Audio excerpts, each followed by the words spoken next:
Hikuleo is WWE bound and expected to join his brothers Tama Tonga and Tongaloa in Solo Sikoa's Bloodline. But when is enough enough? When are we doing too much? When does long-term storytelling come at the detriment of the rest of the show? We'll talk about it on today's episode of Wrestling with the Homies.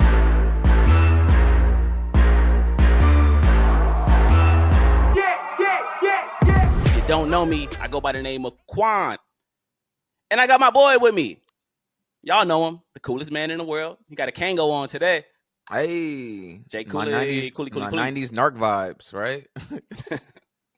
Ice-T, New Jack City, narc. Baby. Cancel that bitch. So Cooley, our producer is asking me a question right now. I know you a hip hop fan. You got the Kango on, like a 90s drug dealer. Is Dom Kennedy just the West Coast version of Currency? I know that's your favorite. I know that's your favorite rapper and all, but it just came up because they just had the concert where they brought him out. I know you were a Dom Kennedy fan. Love been to many Dom Kennedy shows. Yes. Is he really just West Coast Currency? You know what? In that aspect, you might be right because Currency has been doing his independent thing for the longest. He's never got his flowers. He's been putting pen to pad for a lot of your favorite rappers for more than a decade. And, he just continued to still grow, still put out music for his core base fans. And I'm just tired of the slander with Dom name and Currency. So, yeah, you know what? Dom Kennedy, West Coast, Currency for sure.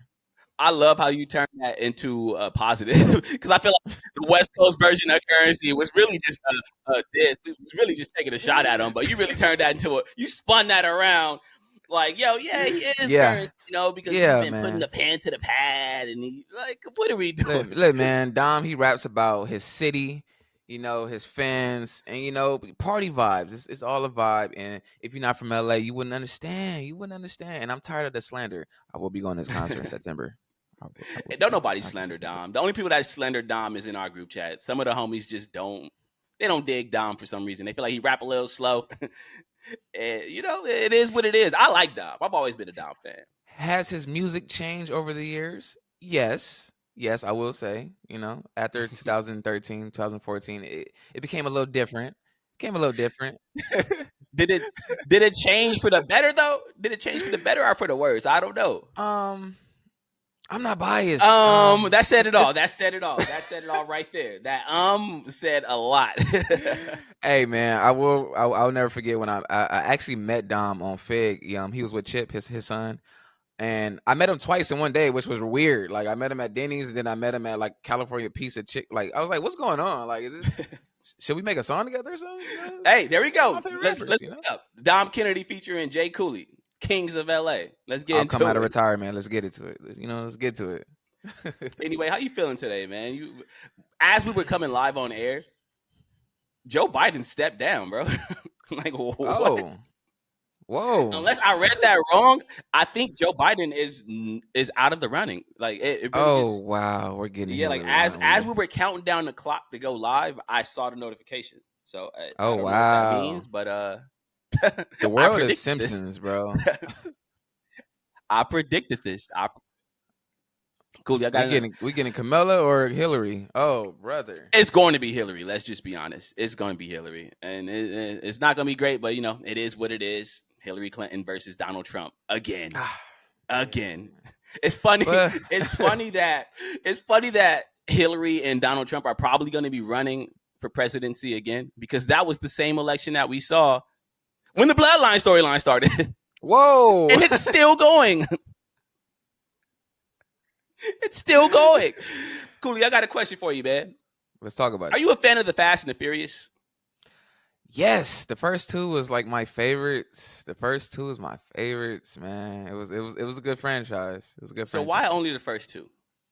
Because it just told the it story of car racing. It was supposed to be specifically about car racing, and I enjoyed that. It was like Biker Boys but with cars. Right, and that's why I liked the Fast and the Furious too. It started as a movie about car racing in Los Angeles. I was in. By the time we got to the second movie, it was like, it's kind of turned into a black movie. Let's just be honest.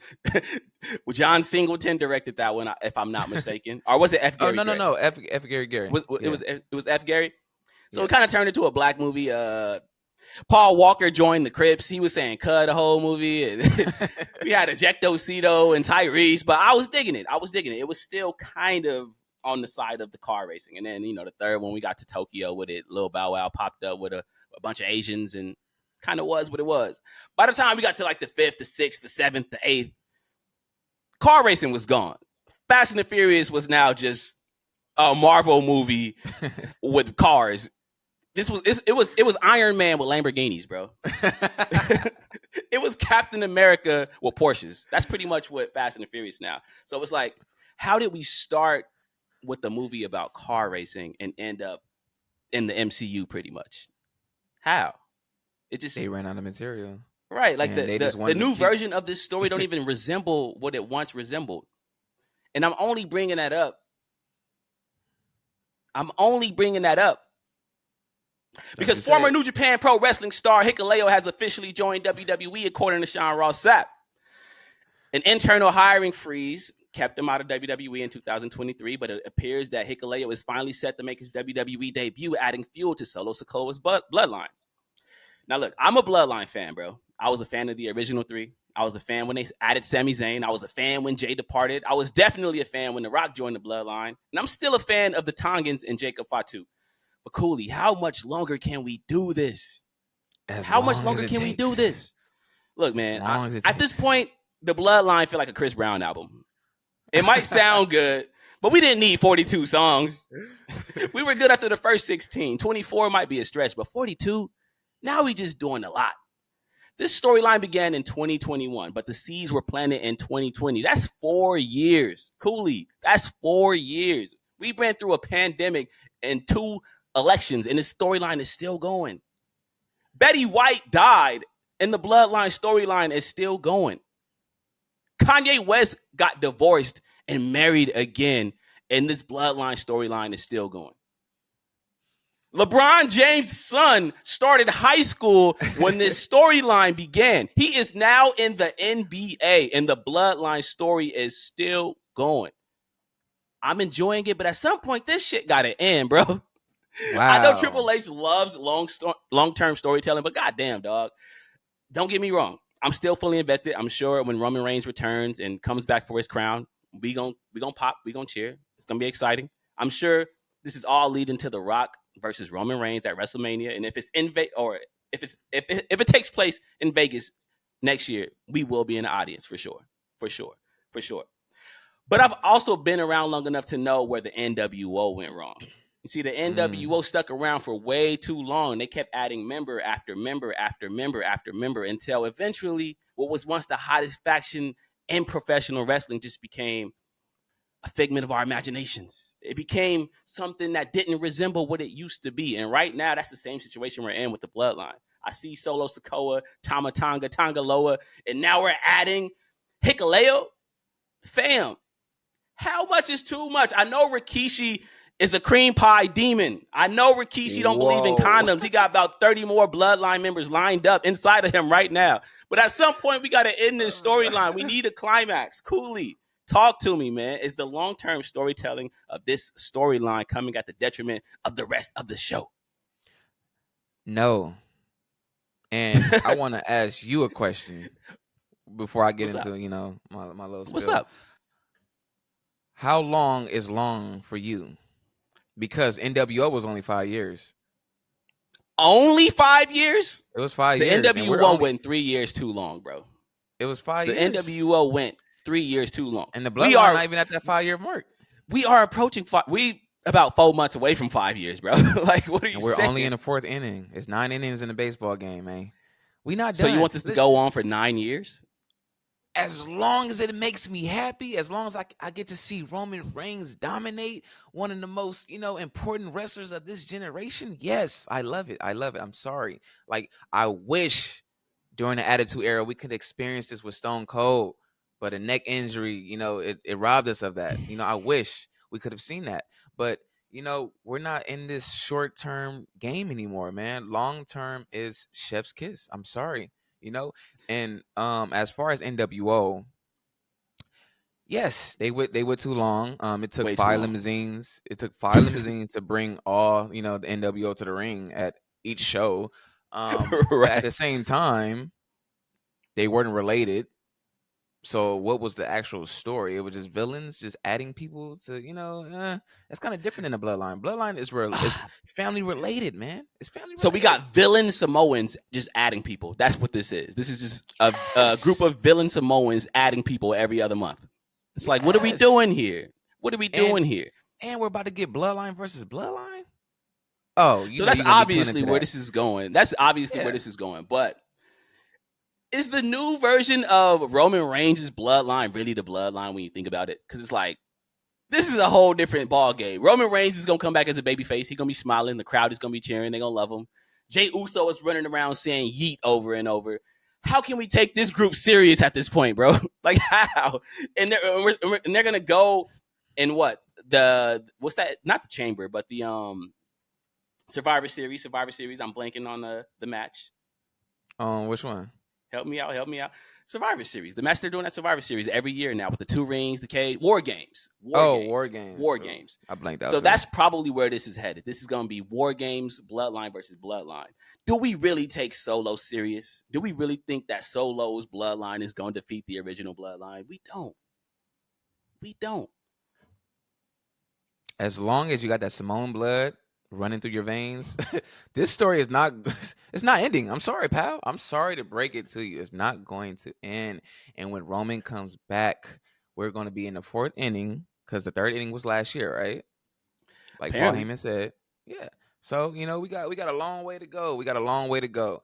And I feel like without the bloodline, what will be going on right now? Because Cody's run is pretty Okay, eh. first of all, Cody's run is not Cody is having some classics. Let's start Yeah, but there. he's getting beat Cody, up every that week. feud with AJ. It's like, bro. And that's the problem with Triple H's style of booking. SmackDown has ended the same for the last 2 months. The bloodline beats down someone, they make Cody watch, and then they run it back the next week. And I get it. Long-term storytelling. We've all been asking for long-term storytelling for the longest because Vince McMahon would kind of just do what he wanted to do. He would just change his mind.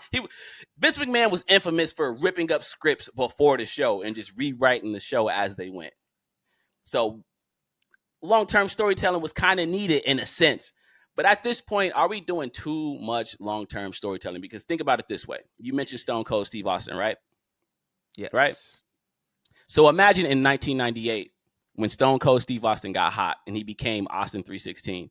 Imagine if we had a long-term story that we were trying to tell at the top of the card for 4 or 5 years, right? So because of that, we didn't put Stone Cold in position to be the man because we were so married to this idea of this main event storyline that we just had to tell for the next 4 or 5 years. Imagine that. Because that's kind of what's happening right now. I look at SmackDown, right? LA Knight got hot. LA Knight is one of the hottest wrestlers on earth. But for the past 2 years, he ain't been doing shit. And you know why? It's because we're so married to what we have long-term planned that we just never figured LA Knight into that long-term plan. Same thing is happening on Raw with Jey Uso. I don't think WWE ever wanted Jey Uso to get this hot. Or they ever planned for Jey Uso to get this hot. But now that he's this hot, he will probably benefit from being like a world champion. The thing is, there's long-term plans for probably Gunther at the top of that card. So we're so married to telling that long-term story of Gunther and his dominance that we're not making pivots. We're not pivoting and benefiting people who got organically over. So at some point, we just got to admit Triple H's style of long-term storytelling, while it does bring continuity to the content, it kind of comes at the detriment of the show. So do we need new writers? Perhaps, because I feel like we have two other noticeable belts that we can, build these storylines on. What Like belts? we have the world, the V list, the world champion belt. We have the IC, we have the US. We can still write storylines for those titles. But It don't see, have to interfere with Roman Reigns and the bloodline. but see, We will so all care about it all. but see, this world title. That's the thing. This world title is probably going to be wrapped up with Gunther for the next year and a half, because Gunther is going to win that Survivor Series or SummerSlam. We can if this is my official prediction, we can dock this, and if I'm wrong, I'm wrong. But I truly believe Gunther is going to win the world championship at SummerSlam, and he's probably going to be champion for at least a year and a half. So if anybody gets over during that year and a half, I highly doubt Triple H pivots and put a title on them. I highly doubt that he adjusts the script to support that. What he's going to do is be so married to the story that he wanted to tell that he's just going to dismiss whatever happens organically. Because we've seen it with LA Knight. LA Knight could be world champion right now. LA Knight can be the face of the show right now. Austin, do you hear those crowds when LA Knight's music hit? But we're so goddamn married to the top of the card. We're so goddamn married to the Bloodline storyline and finishing that we ain't pushing LA Knight. We ain't pushing Jey Uso. We ain't pushing these people who got over organically. At some point, we just got to pivot. That's how I feel. Maybe I'm tripping. So you think it would be too much overkill for the writers to focus on the Bloodline story with the WWE Championship and focus on LA Knight with a world title, the title that Gunther is aiming for? That would be too much? I would be down with that, but that's clearly not the plans. They clearly don't have plans on putting no type of world title on LA Knight right now. Not even he's gonna win the U.S. title. Do we care about the U.S. title? We don't care about the U.S. title at all. Exactly. I know the Olympics is in a month, but we don't care about that. Would be actually dope if he had the U.S. already and he would be, popping up at the Olympics. Like, yeah, that would not be dope. Come on now, nobody care about this goddamn U.S. title. LA Knight is too damn old for the U.S. title. He's 43. It's time for him to be a world champion. The U.S. title is for young guys like Carmelo Hayes, man. Like, not LA Knight. What are we doing? If that's the case, we're never seeing LA Knight with a title. Like, never. Like, he's just winging it at this point. That's wild. That's kind of wild to think about. And I feel as far as Jey Uso, they're winging it with him too. They just using that energy. He's basically WWE's energy vampire at this point. He's Drake in a sense at this point because he's not getting no title either. Did you call Jey Uso Drake? As far as energy, vampire. So what do you mean when you say energy vampire? What does that mean? Drake, as we know, he has the tendency to find new artists, take their style, and then drop them off like my dad did when I was born. He does that a lot. What's up with you and your dad, man? This man hate his dad. I got PTSD. Man, but yeah, that's what Drake do, man. That's what Drake do, and I feel like that's what WWE's doing with Jey Uso, man. He's just a placeholder. He is a placeholder right now. Jey Uso is a feature. That's what he is. Jey Uso is Lil Wayne in 08. He a feature. You need something hot, you just sprinkle a little bit Jey Uso on top of it, and maybe it'll hit. But we ain't got no real plans for him outside of linking him back up with Roman Reigns and Jimmy, which is going to be a step down for him, by the way. That's going to be a step down because Jey Uso is ready. He's a star. We all see the crowds when he comes out. Everybody's in the audience saying yeet like it's 2004 Vine. Remember that? Remember Vine, bro? I just aged myself with Vine. But everybody's yeeting like it's Vine. Right. And Jey Uso is the hottest thing on Raw, but we're about to put him back with Jimmy and Roman and just run that back. That's a step down for Jay. I'm sorry. I mean, we did complain about Jimmy versus Jay, that match at WrestleMania. That was terrible. Nothing. It was terrible. So it's like, if we're complaining about Jay's in-ring ability, which we've been knowing about for 10 years because we've literally been seeing wrestling all this time, and we, try to, compare it to his character work, what does it matter? Honestly, though, who really cares about in-ring ability? I don't care if Jey Uso can't wrestle, to be honest. Like, we might pretend to care about the in-ring ability sometimes because, we all enjoy a good match. We don't want matches to be trash. But if Jey Uso is over, who really cares if he can't wrestle? Are the crowd going to cheer? Are they going to buy his merch? If he's champion, are they going to tune in and watch? That's all that really matters. So I don't care if Jey Uso can't wrestle. Put a title on him. Put the world title on him. I don't know, Qwan, man. I cared, man. That brother match, it hit me, man. Wait. Our producer said, you care, nigga. Like, come on, bro. that brother match was supposed to be it. Like that was a record. That was legendary, man. And just it failed. Look, our producer is chiming in on the chat. He said if Jey Uso was champion, I would be yelling. I'm gonna be honest with you. I'm gonna always find something to yell about. That's just who I am. I like to hear myself complain because I'm a sick individual. Sicko. That's what I do. That's what I do. Nah, but if serious, being honest, if Jey Uso was champion, I would not be mad at that. I've always been a Jey Uso fan. I've always been a Jey Uso fan. And Jimmy. I feel like we can do more with Jimmy, to be honest. He's the funnier of the two, if we being honest. So bro's hilarious. I'm all for the Usos being on top. You know what's crazy? Jay cannot take Cody's belt whatsoever because you know what the fans will obviously. do. Yeah, you know what the fans will do. Nobody can take Cody's belt because they're not even involved with Cody right now. Like, and we know Solo's not going to win the championship from Cody, so we don't even have to go there. Jay can't take the title. So our producer is asking me, why wouldn't Jay be able to take the title from Cody? I can tell you why. Because Jey Uso is on Raw and Cody is on SmackDown. Like, how would Jey Uso take the title from somebody on a brand that he's not even on? What are you talking about? What are you talking about? He went political. Jey Uso is definitely good enough to be a world champion. I don't know why people screaming at me right now saying that Jey Uso is not good enough. He is good enough. I think the merch department says he's good enough. I look at the top 5 selling T-shirts in the company, and I see Jey Uso 3 times. So clearly, somebody cares about Jey Uso. I look at the Stevenson. Excuse me. Jey Uso is Shakur Stevenson. He got the look, he got the the style, but when he in that ring. That's big cat, bro. Snooze to me, fest. Nah, look, I'll tell you. Jey Uso is Floyd Mayweather. Shakur about to tweet me, man. He's about to crash out on me. We all know Floyd Mayweather's fights were boring. Floyd Mayweather was a runner. No. It is what it is. He was a runner. His fights were not entertaining. But he had the personality. He was flashy. He was throwing money at the camera, and everybody tuned in to see it. That's Jey Uso right now. That's his second half of his career. We don't ever talk about the first half when he was Pretty Boy and he was knocking people out, and he really had that. He had that skill. We can't compare him to Shakur, man. We can't. I'm sorry. No. Call Jey Uso Shakur Stevenson. That's funny. You're an idiot, man.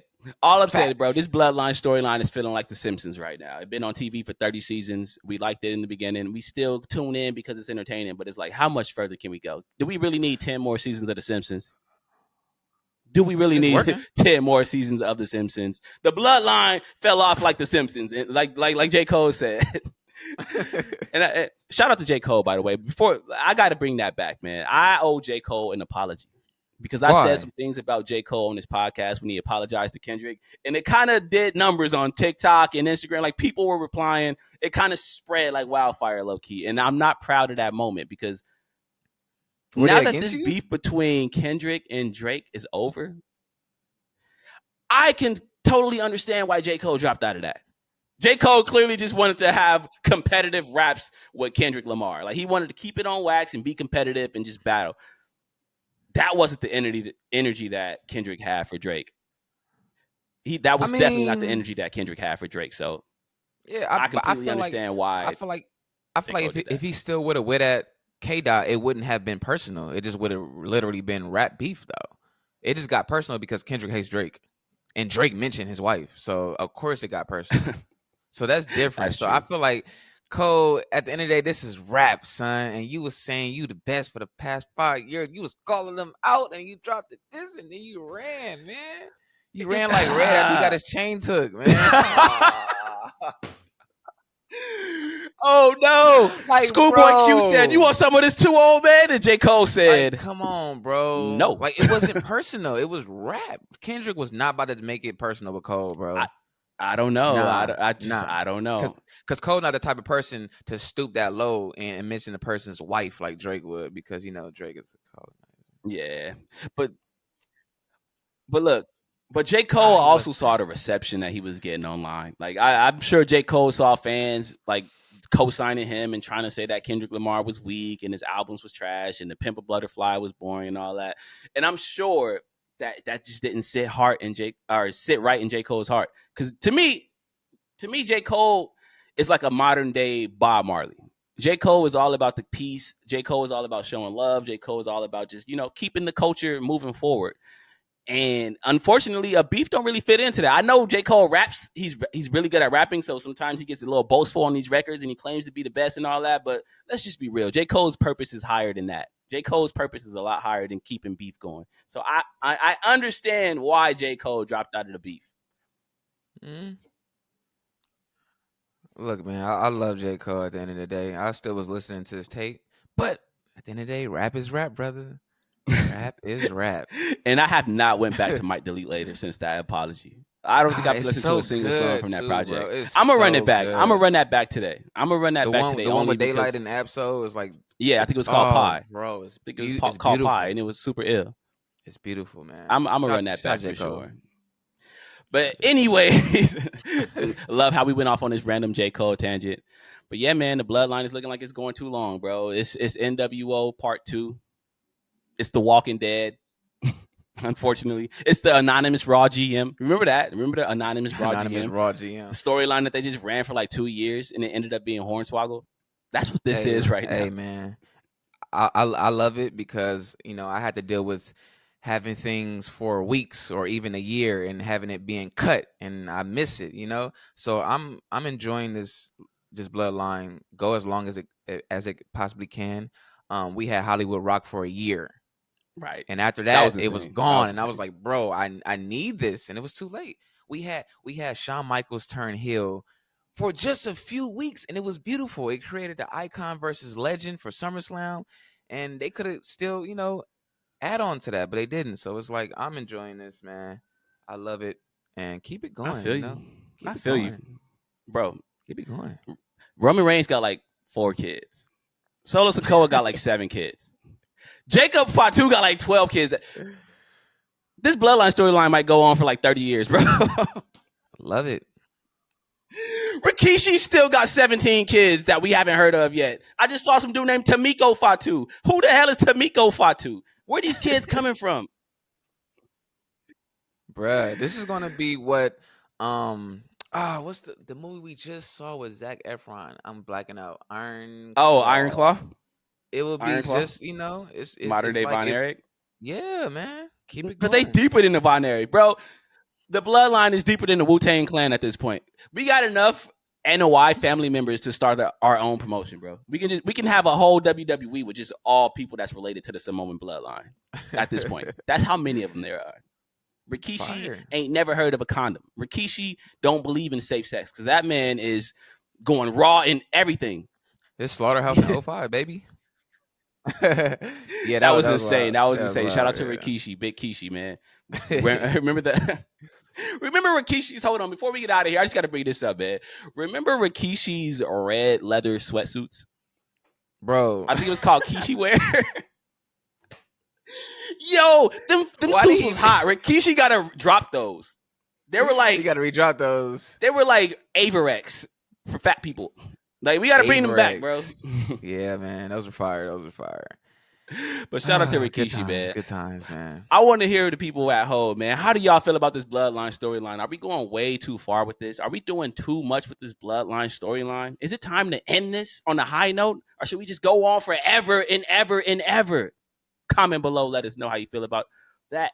And as always, this is Qwan, Cooley. We signing out. We'll see y'all next time wrestling with the homies. Peace. This was chaotic, but we had fun.